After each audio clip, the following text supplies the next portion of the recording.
everything else begins to fall in place around the world, the people that you see. But see, if you don't care about these kind of people, then I don't think that you can really begin to care about any kind of people. Now, these kind of people, that we're going to show you a video here in just a second, and we're going to give you a chance tomorrow during camp on your free time to find a way to go help these people. These people are not easy to care about because these people are usually stinky, they're gross, they're dirty, and when you see them, you go, ooh, I don't know what I would do to that person over there.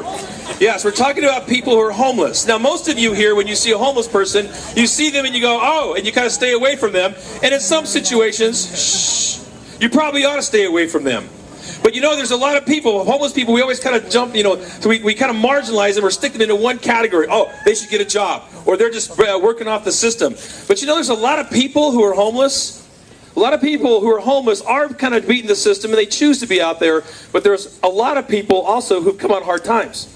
I mean, they have lost everything. They've even lost hope to the point where they just live it off the streets doing their best that they can. There's another whole group of people that are homeless that mentally have mental problems. They can't think for themselves anymore. They can't go live in different hospitals, and they don't even know what they're doing. They don't even know where they're at. They know nothing what's going on, and they're just living off the streets.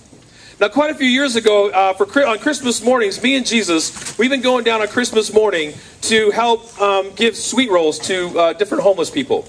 And I've been doing that because I really wanted to build my own care for these people. And I started thinking about different ways of helping them. And one thing I was thinking, you know, we always open Christmas on Christmas morning. So maybe I ought to go share a little Christmas with these people. And so early in the morning, before all the present time goes, I've been going down there for a couple years and just walking around. And it's just been me and Jesus doing it. It's been the most amazing, wonderful thing I've ever done.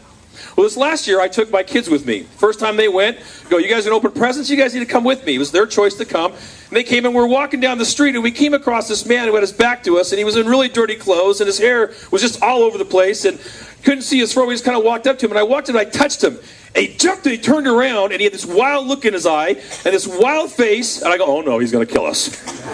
Well, immediately I pushed my kids back out of the way because, you know, you don't always know what different homeless people are going to do.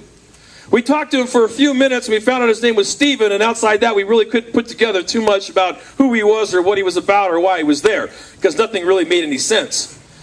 We mentioned it was Christmas morning, and he kind of had a vague thinking of Christmas morning, and we handed him the sweet roll, and he kind of got it on his mouth, and he got it on his beard, and it looked kind of gross, but for just a moment there, there was something very special happening between us. Now, we didn't do much else. We didn't solve his problem. We didn't fix him all up. We didn't give him all sorts, get him in a brand new home or anything like that. We just left.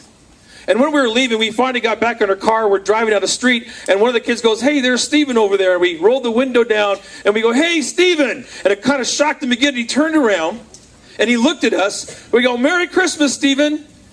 And he got a little smile on his face, and he lifted his hand up, and he just waved.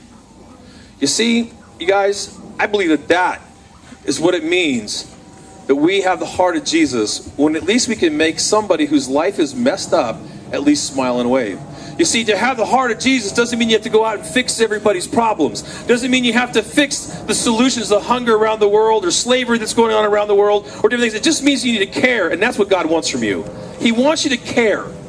And when you begin to care, and it starts with people in our own community, before we start looking around the world, when you start to care about even homeless people and you do the best that you can, and there's definitely some dangers that you need to work through your parents on these kind of things in dealing with homeless people, or your youth pastor if he takes you. There's definitely care that has to take place with that. But ultimately, all Jesus really wants us to do is to care and then act upon that. And if all you give back is a smile and a wave, then you've done the work of Jesus.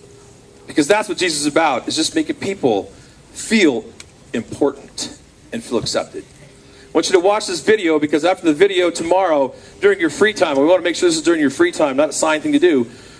We've been doing it all summer long. We have these care packets that you can make. A lot of people are asking for money, and you can give them money, and I've given homeless people money for years, but there's other ways of doing that, and we make these care packets here at camp. And if you want to go make one during your free time, you can go down and make this little package up and then take it home, put it in your car. And then when you're driving down the road and somebody approaches you for money or something, you can just reach in and hand them these different things that are in those packages that will help them in their daily life. All you're doing is making life just a little bit better for them. And when you do that, you make life a little bit better for somebody else, then you are doing the work of Jesus. Then you are caring. And after you've done that, then watch out. God will give you more opportunity, and bigger opportunities will begin to completely change people's lives. So watch the video, see what God speaks to you. Maybe you'll change your heart a little bit, and then tomorrow, act upon it.